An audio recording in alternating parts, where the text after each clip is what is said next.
Friends, welcome back to our YouTube channel Commerce Studio. ಇವತ್ತಿನ ಕ್ಲಾಸ್ದಾಗ ಇನ್ನೊಂದು ಇನ್ಕಮ್ ಫ್ರಮ್ ಸ್ಯಾಲರಿ ಮೇಲೆ ಸೆಕೆಂಡ್ ಪ್ರಾಬ್ಲಮ್ ನೋಡೋಣ ಅಂತ. Mister Jayaram is an engineer in a private sector company in Chennai. He furnished the following information of his salary income for the previous year 2021 and 2022. Okay sir, ಅದರ information ಕೊಟ್ಟಾರ, ಅದನ್ನ use ಮಾಡ್ಕೊಂಡು ನಾವು problems ಬಿಡಿಸೋಣಂತೆ. First one ಏನೈತಿ, basic pay rupees 15,000 per month ಐತಿ. So ಅದು basic pay ಅಂದ್ರೆ ಫಸ್ಟ್ ಒನ್ ಬೇಸಿಕ್ ಸ್ಯಾಲರಿನ ಪರ್ ಮಂತ್ ಐತಿ. ಸೊ ಅದನ್ನ ನಾವು ಇಯರಿಗೆ ಮಾಡ್ಕೋಕ 12 ಮಾಡ್ಕೋತೀವಿ. ಮಾಡಿದ್ರೆ 1,80,000 ಬರುತ್ತೆ. ನೆಕ್ಸ್ಟ್ ಒನ್ ಫಸ್ಟ್ ಮುಗಿತ. Next DA rupees 4,000 per annum ಅಂತ ಐತಿ. Consider for retirement benefits 4,000 DA 4,000 per month ಐತಲ್ಲ, ಅದನ್ನ ನಾವು 4,000 ಇಯರ್ ಕನ್ವರ್ಟ್ ಮಾಡ್ಕೋಕ ಇಂಟು 12 ಮಾಡಿದ್ರೆ 48,000 ಬರುತ್ತೆ. DA ಕೆಲಸ ಮುಗಿತು. Next C bonus equals to 2 months basic salary ಅಂತ ಐತಿ. ಅಂದ್ರೆ 15,000 ಇಂಟು 2 ಮಾಡಿದ್ರೆ ನಮ್ಗೆ ಏನ್ ಆನ್ಸರ್ ಬರುತ್ತೆ ಅದು ಬೋನಸ್ ಅಂತ ಅರ್ಥ. ಇದ್ರ ಪ್ರಕಾರ ಬೋನಸ್ 15,000 ಇಂಟು 2 ಮಾಡಿದ್ರೆ ಎಷ್ಟು ಬರುತ್ತೆ ಅದು ನಮ್ದು ಬೋನಸ್ ಇದ್ದಂಗ 30,000. Next one D city compensatory allowances rupees 1,000 per month CCA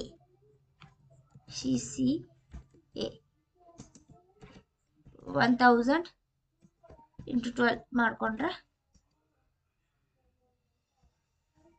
12,000 ಬರುತ್ತೆ. ನೆಕ್ಸ್ಟ್ ಇದೇನೈತಿ, medical allowances for one child at rupees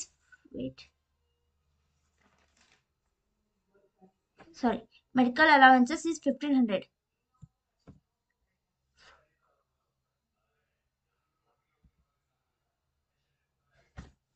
medical allowances at rupees 1,500 per month ಇದೆ.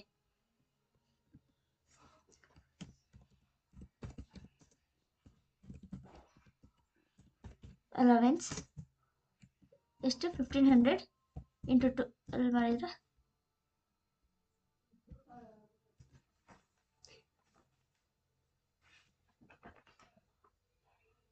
18,000. ನೆಕ್ಸ್ಟ್ ಒನ್ ಮುಗಿತು. Next F education allowances for one child at rupees 500 per month ಐತಿ. ನಮ್ಗ government ಇಂದ education as per the income rules education allowances ಏನೈತಿ ಅಂದ್ರೆ one ಚೈಲ್ಡ್ಗೆ 100 rupees ಐತಿ. So ಅದು ಬರೀ 2 ಚಿಲ್ಡ್ರನ್ಸಿಗೆ ಅಷ್ಟೇ ಅಪ್ಲೈ ಆಗುತ್ತೆ. 3 ಕೊಡ್ಲಿ 4 ಕೊಡ್ಲಿ ಅವ್ರಿಗೆ ಏನು ಅಪ್ಲೈ ಆಗಲ್ಲ.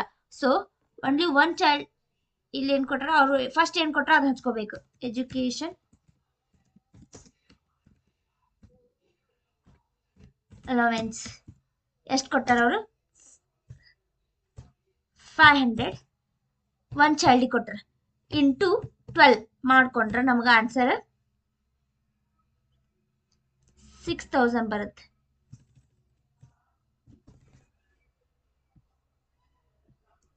ಇದು ಅವ್ರು ಕೊಟ್ಟಿದ್ದು.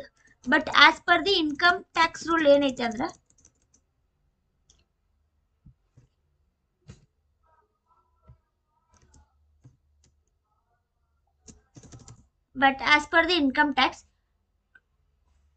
ಒನ್ ಚೈಲ್ಡ್ಗೆ 100 rupees ಐತಿ. ಸೊ 2 ಚಿಲ್ಡ್ರನ್ ಅಷ್ಟ ಅಮೌಂಟ್ ತಗೋಬೇಕು. ಅಂದ್ರೆ 2 ಚಿಲ್ಡ್ರನ್ ಅಂದ್ರೆ 200 ಇಂಟು ಎಷ್ಟು ಚಿಲ್ಡ್ರನ್ಗೆ 2 ಇಂಟು 12 ಇದು ನಮ್ದಲ್ಲಿ ಇದು ಇಂಟು ಮಾಡಿದ್ರೆ 200 ಇಂಟು 2 ಚಿಲ್ಡ್ರನ್ ಇಂಟು 12 ಮಂತ್ಸ್ ಮಾಡಿದ್ರೆ ನಮಗೆ ಆನ್ಸರ್ 1,200 ಬರುತ್ತೆ.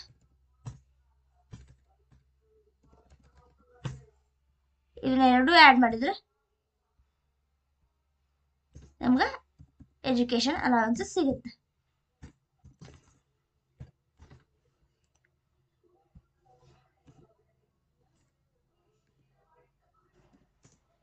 ನೆಕ್ಸ್ಟ್ ಜಿ ಎಫ್ ಮುಗಿತು ಜಿ. ಈಗ ಏನ್ ಜಿದಾಗ ಏನೈತಿ ಹೌಸ್ ರೆಂಟ್ ಅಲವೆನ್ಸಸ್ ಅಂದ್ರೆ ಹೆಚ್ಚಾರೆ ಕ್ಯಾಲ್ಕುಲೇಟ್ ಮಾಡ್ರಿ ಅಂತ ಹೇಳ್ಯಾರ. House rent allowances at rupees 4500 per month. He is living in a rented house in Chennai for which he pays a monthly rent of rupees 6000. ಕೊಟ್ಟಿರೋ information ಇಟ್ಕೊಂಡು ನಾವು ಹೆಚ್ಚಾರೆ ಕ್ಯಾಲ್ಕುಲೇಟ್ ಮಾಡ್ಬೇಕು. ಹೆಚ್ಚಾರೆ ಕ್ಯಾಲ್ಕುಲೇಟ್ ಮಾಡಕ ಸಪ್ರೇಟ್ ನೋಟ್ ಹಾಕೋಣ. ವರ್ಕಿಂಗ್ ನೋಟ್ ಅಂತ ಹಾಕೋಣ.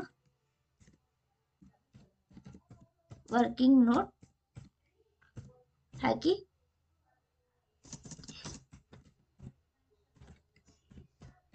Calculation of house rent allowance ಅಂತ ಹಚ್ಕೊಂಡು ಟೇಬಲ್ ಹಾಕೊಡ್ರಿ.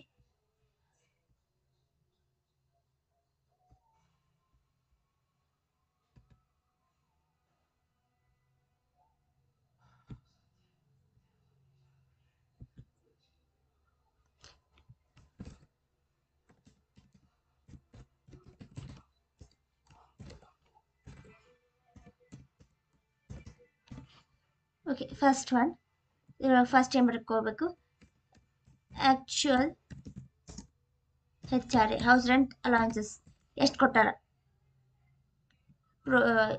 ಪ್ರಾಬ್ಲಮ್ದಾಗ ಅಂದ್ರೆ. Okay, house rent allowances at rupees 4500 per month ಅಂತ ಐತಿ. ನಾವು ಅದನ್ನ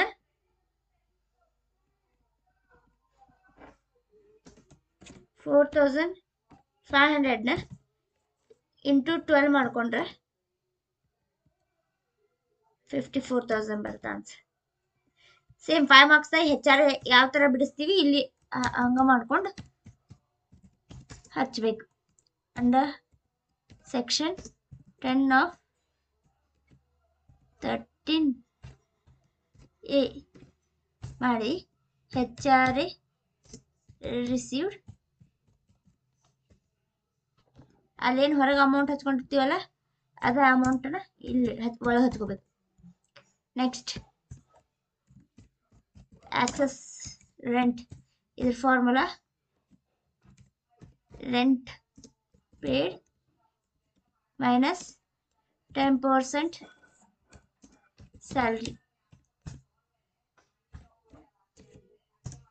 ಓಕೆ, ರೆಂಟ್ ಪೇಡ್ ಅವ್ರ ಕ್ವಶನ್ದಾಗ ಕೊಟ್ಟಿರ್ತಾರೆ ಏನೈತಿ Jeevan. He is living in a rented house in Chennai ಐತಿ. ಸೊ ಇದು 15% ಆಫ್ ಸ್ಯಾಲ್ರಿ ಮಾಡ್ಕೋಬೇಕು. Next for which he pays monthly rent of rupees 6000 ಅಂದ್ರೆ ಮಂತ್ಲಿ 6000 ಅವ ಪೇ ಮಾಡ್ತಾನೆ ರೆಂಟ್ನ. ಸೊ 6000 ಇಂಟು 12 ಮಾಡಿದ್ರೆ 72,000 ಬರುತ್ತೆ.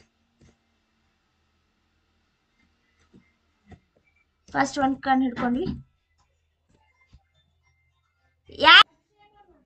72,000 ಪ್ಲಸ್ 10% ಆಫ್ ಸ್ಯಾಲ್ರಿನ ತಗೋಕ ಸ್ಯಾಲ್ರಿ ಫಾರ್ಮುಲಾ ಇಲ್ಲೇ ನಾವು ಜಸ್ಟ್ ಬೇಸಿಕ್ ಸ್ಯಾಲ್ರಿ ಮತ್ತೆ ಡಿ ಎಷ್ಟ ತಗೋತೀವಿ. ಬೇಸಿಕ್ ಸ್ಯಾಲ್ರಿ ಎಷ್ಟು, ಸಾರಿ ಇಲ್ಲ ಐತಿ. ಬೇಸಿಕ್ ಸ್ಯಾಲ್ರಿ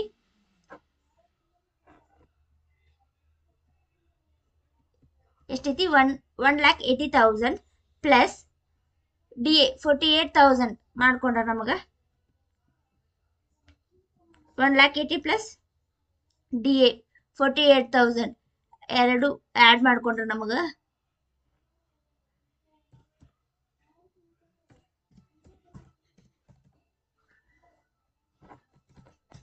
ಪ್ಲಸ್ 48,000 ಮಾಡ್ಕೊಂಡ್ರೆ 2,28,000 ಬರುತ್ತೆ.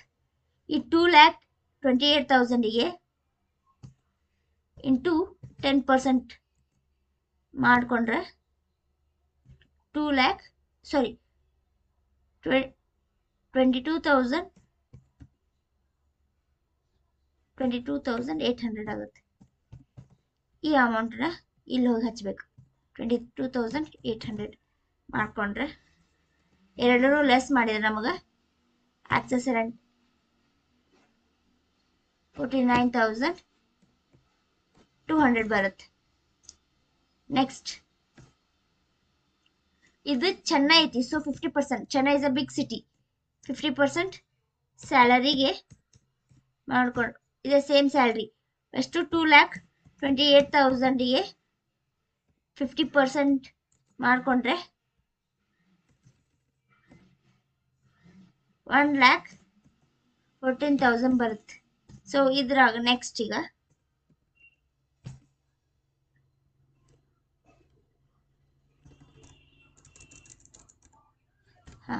ಇವಾಗ 54,000, 49,200, 1,14,000 ಅಂದಾಗ ಯಾವ್ದು ಕಮ್ಮಿ ಐತಿ ಅದನ್ನ ಇಲ್ಲೇ ಹೊರಗೆ ಹಚ್ಕೊಂಡು 49,200 ಕಮ್ಮಿ ಐತಿ ಅದನ್ನ ಹೊರಗೆ ಹಚ್ಕೊಂಡು ನಾವು ಅದಕ್ಕೆ ಲೀಸ್ಟ್ ಎಕ್ಸಾಮ್ಟ್ ಅಂತ ಬರ್ಕೋತೀವಿ. ಲೀಸ್ಟ್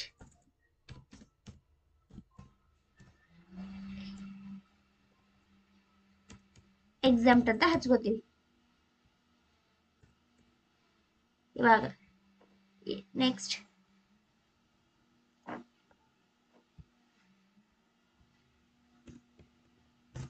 ಇವಾಗ 54,000 49,200 ಲೆಸ್ ಮಾಡಿದ್ರೆ 4,800. ಇದು HRA. ಓಕೆ, ಈ HRAನ ಇಲ್ಲಿ ತಂದು ಹಚ್ಬೇಕು. ಫಸ್ಟ್ ಇದು ನಾವೆಲ್ಲಿ ತೋರಿಸ್ತೀವಿ ಅಂದ್ರೆ ವರ್ಕಿಂಗ್ ನೋಟ್ದಾಗ ತೋರಿಸ್ತೀವಿ ಅಂತ ಹಾಕೋರಿ. ವರ್ಕಿಂಗ್ ನೋಟ್ ಅಂತ ಬರ್ಕೊಂಡು 4,800ನ ಇಲ್ಲಿ ಹಚ್ಕೊಂಡ್ರಿ. 4,800. Next H1. He was provided with the motor car of 600 cc with a driver and the company meets all the running and maintenance expenses. The car is used for private as well as official use of it. This 600 cc ಐತಲ್ಲ, ಇದರ calculation ಮಾಡುವಾಗ motor car 600 cc ಐತಿ. So ನಾವು ಇದಕ್ಕೆ 1,800 ತಗೋತೀವಿ. ಇದು ಮಾಡಿದ್ರೆ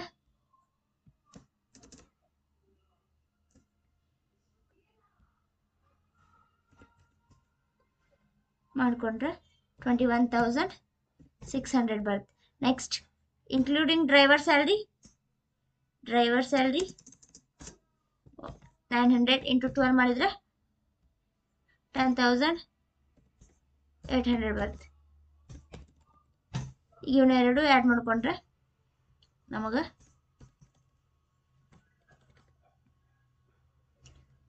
32,400.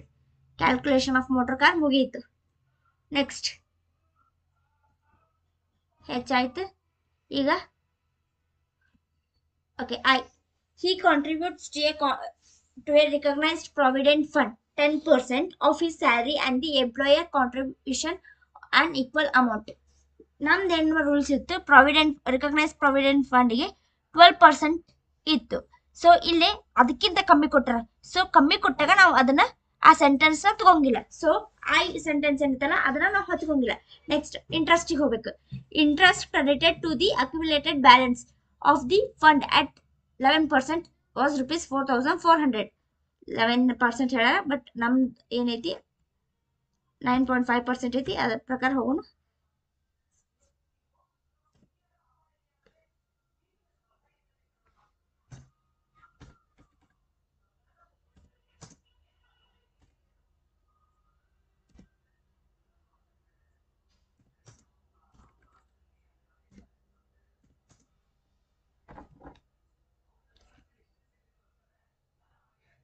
$4,400.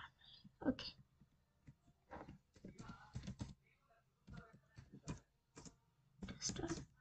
RPF. Okay. First ಅವ್ರು ಎಷ್ಟು ಕೊಟ್ಟಾರ? 11% ಕೊಟ್ಟಾರ. ಈ 11% ನಮ್ದು ರೂಲ್ಸ್ ಏನೈತಿ 9.5 ಐತಿ. ಇದ್ರೊಳಗೆ ಮೈನಸ್ ಮಾಡಿದ್ರೆ ನಮಗೆ ಆನ್ಸರ್ 1.5% ಬರುತ್ತೆ. ಫಸ್ಟ್ ಅವರು ಅಮೌಂಟು ಕೊಟ್ಟಾರ 4,400 ಡಿವೈಡ್ ಬೈ ಅವ್ರು ಕೊಟ್ಟಿರೋ ಪರ್ಸೆಂಟ್ 11% ಇಂಟು ಮಾಡಕ್ಕೆ ನಾವು ಕಣ್ಣು ಹಿಡ್ಕೊಂಡು ನಾವು ಮೈನಸ್ ಮಾಡ್ತಾ ಬಂದಿರ್ತದೆ ಆನ್ಸರ್ಲ ಬಂದಿರೋ ಆನ್ಸರ್ನ ಇಂಟು ಮಾಡ್ಕೋಬೇಕು.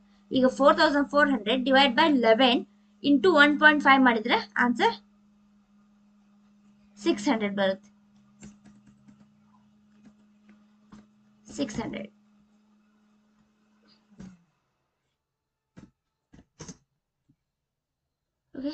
ಓಕೆ ಈಗ ನೆಕ್ಸ್ಟ್ ಇಂಟ್ರೆಸ್ಟ್ ಮುಗಿದೆ. Sweeper and domestic servant were appointed for the services for which the employees at a monthly salary of rupees 400 and 800 respectively are paid by the company. ಎಂಪ್ಲಾಯಿಗೆ sweeper ಮತ್ತು servant ಕೊಟ್ಟಾರ. ಅವ್ರ salary 400 800 per month ಐತಿ. ಅದನ್ನ pay ಮಾಡಿದ್ದು company ಆಗಿರುತ್ತೆ. So ಇವನ್ನೆರಡು ಹಚ್ಕೊಂಡು 400 ಮತ್ತು 800ಗೆ ಇಂಟು 12 ಮಾಡಿದ್ರೆ ನಮ್ಗೆ ಆನ್ಸರ್ ಸಿಗುತ್ತೆ. ನೆಕ್ಸ್ಟ್ ಸ್ವೀಪರ್ ಸ್ಯಾಲ್ರಿ ಹಚ್ಕೊಂಡು ಸ್ವೀಪರ್ ಸ್ಯಾಲ್ರಿ ಎಷ್ಟು ಹೇಳೋರು 400 ಇಂಟು 12 ಮಾಡಿದ್ರೆ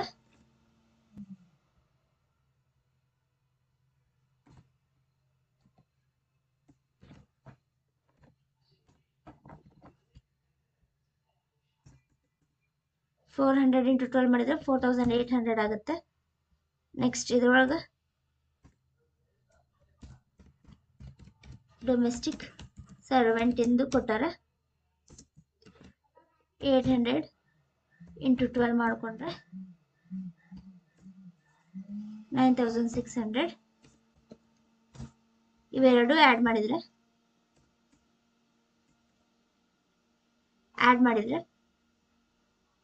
4800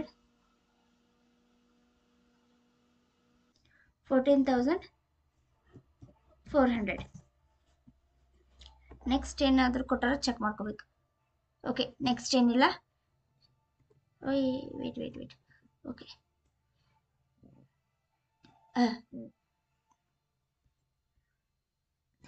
the SSC paid the professional tax at rupees 200 per month. Compute his income from salary ಅಂತ ಐತಿ. ಸೊ ಇದು ಪ್ರೊಫೆಷನಲ್ ಟ್ಯಾಕ್ಸ್ ಏನೈತಿಲ್ಲ ಡಿಡಕ್ಷನ್ ಅಂಡರ್ ಸೆಕ್ಷನ್ 16 ಮಾಡ್ಕೋತೀವಲ್ಲ ಅಲ್ಲೇ ನಾವು ಲೆಸ್ ಮಾಡ್ಕೋತೀವಿ. ಈಗ ಮೊದಲು ಇಲ್ಲಿ ತನಕ ಮಾಡಿದ್ದನ್ನ ಅಷ್ಟು ಆ್ಯಡ್ ಮಾಡ್ಕೋಬೇಕು.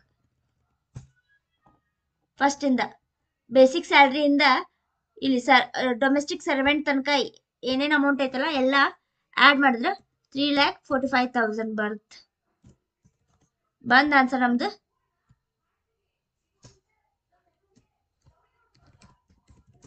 ಗ್ರಾಸ್ ಇನ್ಕಮ್ ಗ್ರಾಸ್ ಸ್ಯಾಲ್ರಿ ಆಗುತ್ತೆ. Next less deduction under section 16 standard deduction 50,000 fix ಇರುತ್ತೆ.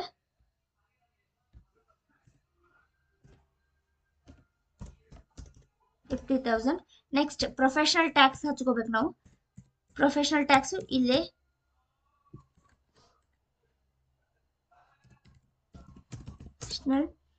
ಟ್ಯಾಕ್ಸ್ ಕೊಟ್ಟಾರ ಅದನ್ನ ನಾವು ಲೆಸ್ ಮಾಡೋದು ಹಚ್ಕೋತೀವಿ. 200 ಇಂಟು 12 ಮಾಡ್ಕೊಂಡ್ರೆ ಪರ್ ಮಂತ್ ಐತಿ. ಸೊ ಅದನ್ನ ನಾವು ಇಯರಿಗೆ ಕನ್ವರ್ಟ್ ಮಾಡ್ಕೋತೀವಿ. ಮಾಡ್ಕೊಂಡ್ರೆ 2400.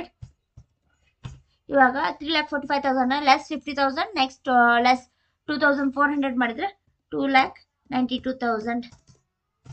ಇದು ಬಂದ ಆನ್ಸರ್ ನಮ್ದು ಇನ್ಕಮ್ ಫ್ರಮ್ ಸ್ಯಾಲ್ರಿ ಆಗತ್ತೆ.